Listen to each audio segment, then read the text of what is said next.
Hi guys, hello, good morning all of you.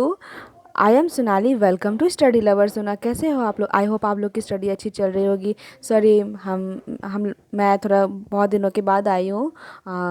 और आज से आप लोगों की क्लास कंटिन्यू रहेगी। सुबह में आप लोगों की पॉलिटी चलेगी और शाम में हिस्ट्री की क्लास चलेगी। आज से डेफिनेटली है कि कंफर्म आज से क्लास रोज़ डेली पे चलेगी, ठीक है? अब अपसेंट नहीं होगा। पिछली क्लास में हम लोगों ने डिस्कस किया था। पिछली क्लास में हम लोगों ने डिस्कस किया था प्रीएम्बल्स ऑफ द कॉन्स्टिट्यूशंस, ठीक है? मतलब जो संविधान है हमारा वो कहाँ से लिया गया है और किन्होंने, मतलब किनके द्वारा ये बनाया गया था। तो पंडित जवाहरलाल नेहरू के द्वारा ये तैयार किया गया था। और संविधान जो है वो हम भारत के लोक से शुरू होता है। ये प्रस्तावना के जो है, प्रस्तावना के 4 एलिमेंट्स हम लोगों ने डिस्कस किया था, ठीक है? संविधान जो है वो भारत के लोक से बनाया गया है। इसमें जो है भारत की जो जनता होती है उसमें ही सारी शक्तियाँ दी हुई है। जो भारत की प्राकृतिक है वो जो भारत की प्राकृतिक है वो कैसा है? वो संप्रभु है। वो कैसा है? वो संप्रभु है, समाजवादी है, धर्मनिरपेक्ष है, लोकतांत्रिक है, गणतांत्रिक है, राज व्यवस्था वाला हमारा देश है। भारत जो है, भारत की जो संविधान है उसकी कैसी प्राकृतिक थी? तो संप्रभु है, मतलब ये किसी देश का जो है वो डोमिनियन नहीं होगा। समाजवादी है, धर्मनिरपेक्ष है, मीन्स यहाँ पे अलग अलग तरह के संप्रदाय के धर्म के लोग रहते हैं। लोकतांत्रिक है, मीन्स बोलने की आज़ादी ही है आपको, वोट देने की आज़ादी है। फिर है गणतांत्रिक राज्य व्यवस्था वाला देश है, मीन्स हमारे यहाँ जो है वो राजा या रानी का सत्ता नहीं चलता है। कुछ समय के लिए मंत्री आते हैं, जैसे कि 5 साल के लिए आते हैं, फिर वो अपना वर्क करते हैं, फिर दूसरे बार उनका इलेक्शन होता है, उस तरीके से। फिर हम लोगों ने डिस्कस किया था कि संविधान का उद्देश्य क्या है। तो संविधान का मेन पर्पस जो है, उद्देश्य जो है वो न्याय, स्वतंत्रता, समता व बंधुत्व की से बंधुत्व, संविधान का ये सब आपका उसका उद्देश्य है। पहला है कि न्याय, अगर अगर आपका अगर अधिकार का उल्लंघन होता है तो आप लोग कहाँ जाएंगे? सबसे पहले आप लोग कहाँ जाएंगे? हाई कोर्ट जा सकते हैं। उसके बाद वहाँ नहीं हुआ तो सुप्रीम कोर्ट जा सकते हैं। डायरेक्ट आप वहाँ पे याचिका दायर कर सकते हैं। और चौथा ये था कि संविधान जो लागू हुई थी वो 26 नवंबर 1949 को हुआ था। कब हुआ था? 26 नवंबर 1949 को हुआ था। प्रस्तावना का बहुत सारा शब्द है, जैसे कि इसमें आपका हो गया संविधान का स्रोत। संविधान का स्रोत मेन कहाँ से लिया गया है? तो हम भारत के लोग से लिया गया, जनता से लिया गया है। उसका स्वरूप क्या है? तो संपूर्ण प्रभुत्व संपन्न है। क्या है? संपूर्ण प्रभुत्व संपन्न है और समाजवादी है। फिर आपका पथ निरपेक्ष है, लोकतांत्रिक है, गणराज्य, गणतंत्र है। इसका उद्देश्य क्या था? तो इसका उद्देश्य आपका न्याय, सामाजिक, आर्थिक, राजनीतिक, मीन्स स्वतंत्रता, समता, व्यक्ति की गरिमा। कोई भी व्यक्ति हो उसकी एक अपनी गरिमा होती है। राष्ट्र की एकता, जो हम लोग अपने भारत में रह रहे हैं उसमें राष्ट्र में एकता होनी चाहिए। अगर राष्ट्र में एकता नहीं होगा तो कोई भी बाहर से देश आएगा और हमारा कमजोरी का फ़ायदा उठा लेगा, ठीक है? बंधुत्व में से भाईचारा होनी चाहिए। जो हम लोग रह रहे हैं, ऐसा नहीं हो कि आपस में हिंदू मुस्लिम सिख ईसाई करके लड़े जा रहे हैं और फिर धर्म के नाम पे हम लोग लड़े जा रहे हैं, वो नहीं होना चाहिए। बंधुत्व होना चाहिए, मीन्स एक भाईचारा होना चाहिए। फिर आपका संप्रभुता। संप्रभुता का मतलब ये था कि भारत किसी अन्य देश पे क्या है, वो निर्भर नहीं है और ना ही किसी अन्य देश का ये डोमिनियन है, ठीक है? संप्रभुता का मतलब किसी अन्य देश का निर्भर नहीं है। ये हमारा खुद का कॉन्स्टिट्यूशन है, हमारा खुद का पीएम है, प्रेसिडेंट है, इन सब के द्वारा हम देश चलाया जाता है। फिर समाजवादी है, ठीक है? सोशलिस्ट। सोशलिस्ट जो है वो 42वां संविधान संशोधन अधिनियम के द्वारा लाया गया था। कब लाया गया था? 42वां संविधान संशोधन अधिनियम 1976 में, 1976 में लाया गया था। ये भारत के संविधान में नीति निर्देशक सिद्धांत के रूप में समाजवादी लक्षण जो है वहाँ पे मौजूद किया गया था, लाया गया था। भारतीय लोकतांत्रिक जो है वो समाजवादी है, साम्यवादी नहीं है। क्या है? समाजवादी है, ठीक है? वो समाजवादी है, साम्यवादी नहीं है। लोकतांत्रिक क्या है? लोकतांत्रिक कैसा है? तो मिक्स है, मिक्स इकोनॉमिक है। फिर उसके बाद धर्मनिरपेक्ष हम लोगों ने डिस्कस किया था पिछली क्लास में, ठीक है? ये 42वां संविधान संशोधन अधिनियम 1976 के द्वारा इसको जोड़ा गया था, जिसमें आर्टिकल्स 25 से 28 जो है कहा गया था कि धार्मिक स्वतंत्रता का अधिकार, मीन्स जो अपना अपना धर्म स्वीकार करना चाहता है, ज़रूरी नहीं है कि जिस धर्म में वो जन्म लिया है वो उसी धर्म को मान सकता है, ऐसा नहीं है। वो चाहे तो किसी भी धर्म को मान सकता है, उसको अपना धर्म परिवर्तन करने का या अपने धर्म के प्रचार करने का या फिर मंदिर स्थापना करने का या फिर अपने धर्म का प्रचार करने के लिए, उल्लेख करने के लिए वो उसकी स्वतंत्र है।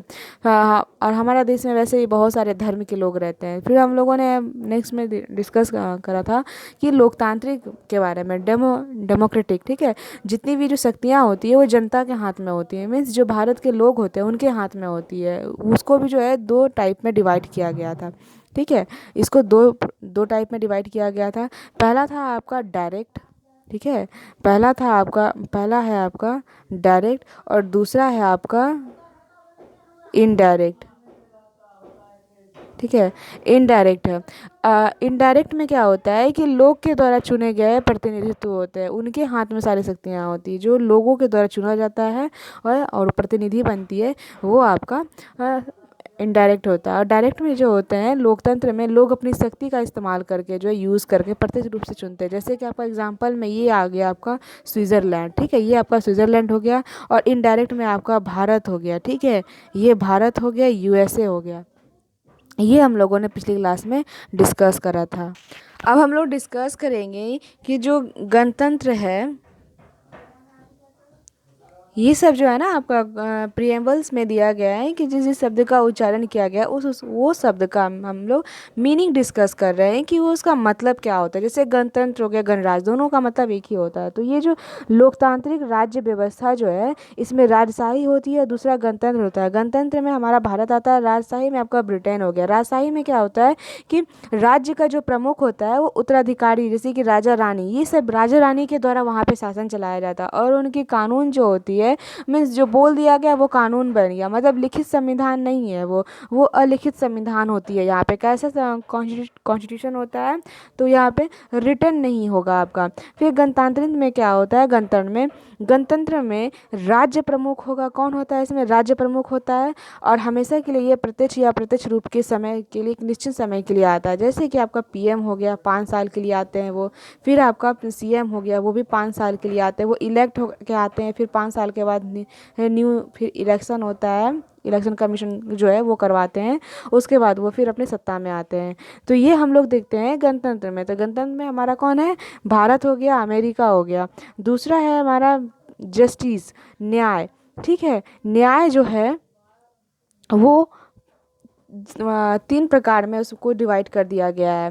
पहला आपका सामाजिक है, आर्थिक है और राजनीतिक है। सामाजिक जो है वो जाति, रंग, लिंग, धर्म के आधार पर बिना किसी भेदभाव किए समान व्यवहार, मीन्स किसी भी समाज में कोई भी व्यक्ति रह रहा है तो उसके जाति की नहीं, ये फलाना जाति का है, ये फलाना जाति का है, तो ऐसा सोच करके दोनों में अंतर नहीं करना चाहिए। रंग मतलब ये काला है, ये गोरा है, तो दोनों में अब अंतर नहीं करना। जैसे कोई काला है और कोई गोरा है, काले ने कोई बड़ा से जुल्म कर दिया और वही जुल्म जो है वो किसी गोरे ने कर दिया, तो काला जो है उसको अलग से सजा दिया जाएगा और गोरा जो है उसको अलग से सजा दिया जाएगा। तो ये ऐसा नहीं होगा, ये जो काला को दिया जाएगा वो गोरा को भी दिया जाएगा। तो ये रंग हो गया। धर्म, जैसे कोई एक अलग अलग धर्म के लोग हैं, कोई हिंदू है, कोई मुस्लिम है, तो एक एग्जांपल मैं बता रही हूँ, ठीक है।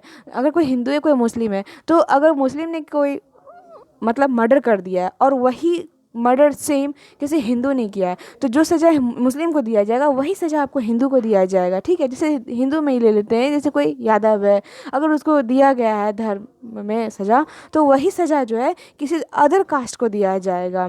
फिर लिंग में से हो गया आपका मेल फीमेल हो गया और थर्ड जेंडर हो गया। अब तो थर्ड जेंडर को भी समान हक और अधिकार दिया गया है, ठीक है। ये सब के आधार पर भेदभाव नहीं किया जाएगा, इन लोगों को समान अधिकार दिया जाएगा। ये आपका न्याय में आता है। आर्थिक में आता है कि व्यक्ति से भेदभाव नहीं किया जाएगा संपदा, आय व संपत्ति की असमानता से, ठीक है। जैसे कि कोई व्यक्ति के पास बहुत ज़्यादा पैसा, बहुत ज़्यादा प्रॉपर्टी वाला पैसा, बहुत ज़्यादा पैसा वाला है, और किसी के पास इतना भी पैसा नहीं है कि वो रोज़ का अपना खाना खा सके, तो इस दोनों में अगर कंपेयर नहीं करना चाहिए। ये आपका आर्थिक लेवल पे आता है। अगर किसी के पास बहुत ज़्यादा पैसा है तो किसी गरीब को जो एक टाइम अपना खाना भी नहीं मतलब वो जुटा पा रहा है, तो उसको आप खाना के लिए पैसा दे सकते हैं या उसको खाना खिला सकते हैं ताकि वो आगे बढ़ सके, वो भी अपनी शिक्षा स्तर को सुधार सके। क्योंकि किसी भी चीज़ को सुधारने के लिए सबसे पहले शिक्षा की ज़रूरत होती है। अगर शिक्षा हमारा सही रहेगा तभी हमारा देश आगे बढ़ेगा।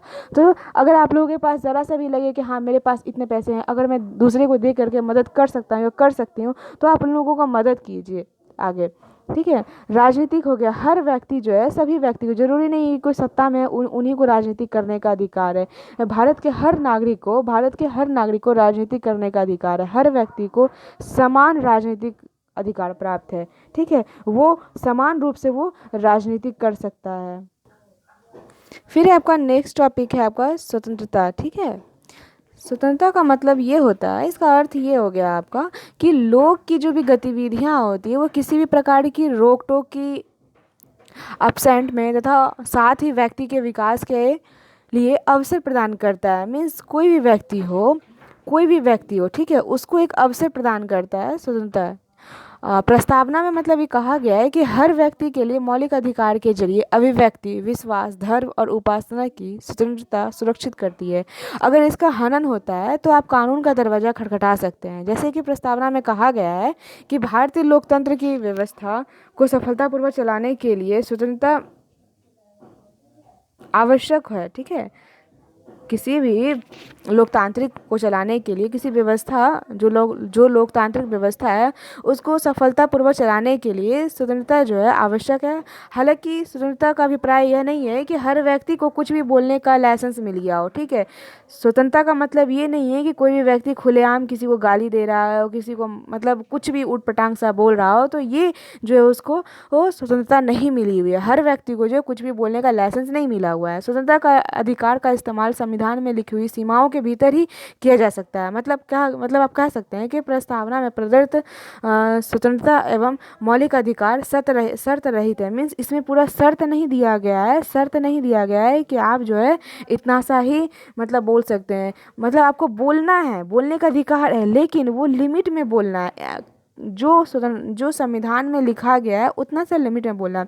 किसी को भी मतलब गाली दिए जा रहे हैं, कुछ भी बोले जा रहे हैं, किसी के मतलब किसी के व्यक्ति के बारे में बता रहे हैं, उसकी व्यक्ति की गरिमा का अपहरण कर रहे हैं, तो ये सब के आपको देश में स्वतंत्रता नहीं दी गई है। फिर संविधान में स्वतंत्रता, समता, बंधुत्व के जो आदर्श है वो सब लिया कहाँ से गया है, तो ये सब फ्रांस की क्रांति से लिया गया है। कहाँ से लिया गया है, तो ये फ्रांस की क्रांति से लिया गया। उसके बाद है आपका समता, ठीक है। इसके बाद है आपका समता। समता जो है वो क्या कहता है कि हर व्यक्ति को समान अवसर प्रदान करता है। हर व्यक्ति को समान अवसर प्रदान करता है। नागरिक, राजनीतिक, आर्थिक, मौलिक अधिकार पर निम्न प्रावधान नागरिक समता, जैसे कि विधि के समक्ष समता। आर्टिकल्स 14 जो है वो विधि मतलब कानून के समक्ष जो है सभी को इक्वालिटी दिया गया है, राइट टू इक्वालिटी दिया गया। फिर है आपका धर्म, जाति, लिंग या जन्म स्थान के आधार पर मूल वंश पर निषेध किया गया। मतलब किसी भी व्यक्ति को धर्म, जाति, लिंग, जन्म स्थान के आधार पर आप उसको जो है नीचा नहीं दिखा सकते हैं, बोल नहीं सकते हैं। ये आर्टिकल्स 15 के तहत दिया गया। लोक नियोजन के विषय में अवसर की समता, ठीक है। जो कहीं पे अगर कोई लोक नियोजन किया जा रहा है तो उसमें सभी व्यक्ति को जो है भाग लेने का अधिकार है। ये आपका आर्टिकल 16 देता है। फिर है आपका एंड ऑफ अनटचेबिलिटी, आर्टिकल 70 ये आपको राइट देता है। मीन्स छुआछूत का जो अंत होता है, भेदभाव का जो अंत है, जैसे कि ये किसी और कास्ट का है, फिर मैं किसी और कास्ट की हूँ, या फिर आप किसी और कास्ट के हैं, ये तीनों में अगर भेदभाव हो रहा है तो ये भेदभाव का अंत भी जो है आर्टिकल 17 में कहा गया है। उपाधि का अंत मीन्स एंड ऑफ टाइटल्स, जिसे किसी को पहले आप उपाधि दिया जाता था, राजा धीराज, राजा महाराजा धीराज, ये सब की जो उपाधि पहले दी जाती थी, ये सब उपाधि को ख़त्म कर दिया गया है आर्टिकल्स 18 के तहत। फिर है बंधुत्व मीन्स भाईचारा जो है वो मौलिक कर्तव्य के आर्टिकल्स 51A में दिया गया है। मतलब जो भी हमारे देश में रह रहे हैं भाई बहन, वो सब में जो है इक्वल होना चाहिए। क्या होना चाहिए, इक्वल होना चाहिए, इक्वालिटी होनी चाहिए, ठीक है। ये मौलिक अधिकार के 15(1)A में दिया गया है। व्यक्ति का सम्मान, ठीक है, व्यक्ति का सम्मान। फिर है देश की एकता और अखंडता, देश की जो एकता और अखंडता बनाए रखना। ये अखंडता शब्द जो है एग्जाम में पूछा जाता है कि अखंडता शब्द जो है किस संविधान संशोधन अधिनियम के द्वारा जोड़ा गया है, तो वो 42वां संविधान संशोधन अधिनियम 1976 के तहत जो है इसको जोड़ा गया है, ठीक है। किसको, तो अखंडता शब्द को जोड़ा गया है। फिर आपका प्रस्तावना में संशोधन की संभावना। प्रस्तावना में संशोधन की संभावना यहाँ पे कहने का ये मतलब है कि प्रस्तावना जो है वो संविधान की धारा 368 के तहत संशोधन किया जा सकता है। ठीक है, ये पहला बार कब आया था, संशोधन करने की बात कब उठी थी, तो केशवानंद भारती मामला 1973। ठीक है, ये 1973 में उठा था। उसमें ये विचार आया था कि संशोधन किया जा सकता है या नहीं, क्योंकि ये संविधान का भाग नहीं है। प्रस्तावना जो है वो संविधान का भाग नहीं है। तो जो याचिकाकर्ता थे उन्होंने कहा कि अनुच्छेद 368 के तहत जो है संविधान का जो फंडामेंटल बेसिक है, जो मूल विशेषता है, उसमें प्रस्तावना में उल्लेख किया गया है कि संशोधन नहीं किया जा सकता है। लेकिन ये कौन कहा था, केशवानंद भारती मामला आया था तब कहा था। फिर इसमें जो है आपका सुप्रीम कोर्ट जो है उन्होंने ये कहा था कि प्रस्तावना संविधान का एक भाग है। ठीक है, न्यायालय ने अपना मत जो है उस समय बेरूबाड़ी संघ जो है 1960 में आता है। बेरूबाड़ी संघ जो है वो 1960 में आता है और उसके तहत ये कहा गया था कि प्रस्तावना के संशोधन किया जा सकता है, बस शर्तें जो है उसके विशेषता में संशोधन नहीं किया जा सकता है। मीन्स कहने का मतलब ये था कि न्यायालय ने व्यवस्था दिया था प्रस्तावना में निहित मूल विशेषताओं के अनुच्छेद 368 के तहत जो है संशोधन नहीं किया जा सकता है। 368 के तहत जो है वो संशोधन नहीं किया जाता। फिर जो है 42वां संविधान संशोधन अधिनियम 1976 आता है और इसमें ये कहा गया था कि इसका संशोधन किया जा सकता है। बस इसका मतलब ये है कि आप उसके बेसिक फंडामेंटल जो है उसमें आप संशोधन नहीं कर सकते। इसको और अच्छे तरीके से आप समझ सकते हैं, जैसे कि आप घर बना रहे हैं। ठीक है, जैसे कि आप घर बना रहे हैं तो उसमें क्या करते हैं, पहले पिलर देते हैं। ठीक है, ठीक है, ये आपका किस लिए, मजबूती के लिए। ये आपका एक रूम तैयार हो गया। तो इसके अंदर जो सामान है, जैसे हमारे यहाँ टीवी है, गोदरेज है, फ्रिज है, रेफ्रिजरेटर है, मतलब पलंग है, कुछ भी वो सामान है, ये सब सामान जो है आप इस सामान को इधर से इधर कर सकते हैं, इस सामान को यहाँ से यहाँ कर सकते हैं, इस सामान को यहाँ से यहाँ कर सकते हैं, लेकिन इस सामान को जो है आप रूम से आप बाहर नहीं कर सकते। जस्ट लाइक वैसा ही कहा गया है कि फंडामेंटल जो भी बेसिक है वो आप संविधान में संशोधन कर सकते हैं, लेकिन जो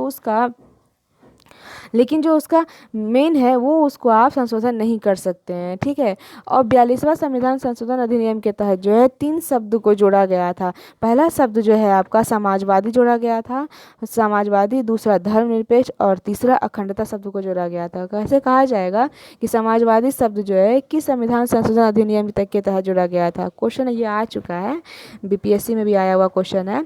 तो ये 42वां संविधान संशोधन अधिनियम 1976 के तहत इसको जोड़ा गया था। आज हम लोग का जो है ये चैप्टर कंप्लीट हो गया था। थोड़ा सा ये बचा हुआ था तो मैं सोची आज इसको मैं थोड़ा डिस्कस कर लेती हूँ आप लोगों के साथ। तो आज का ये चैप्टर कंप्लीट हो गया है। अब हम लोग मिलेंगे नेक्स्ट वीडियो में, जिसमें हम लोगों को डिस्कस करना है यूनियंस एंड इट्स टेरिटरी में संघ और इसका क्षेत्र, जिसमें कि ये पार्ट 1 में जो है आपका उसमें डिस्कस करना है ये सब। तो हम लोग नेक्स्ट क्लास में मिलते हैं। आप लोग अपना ख्याल रखेंगे। Bye bye, take care.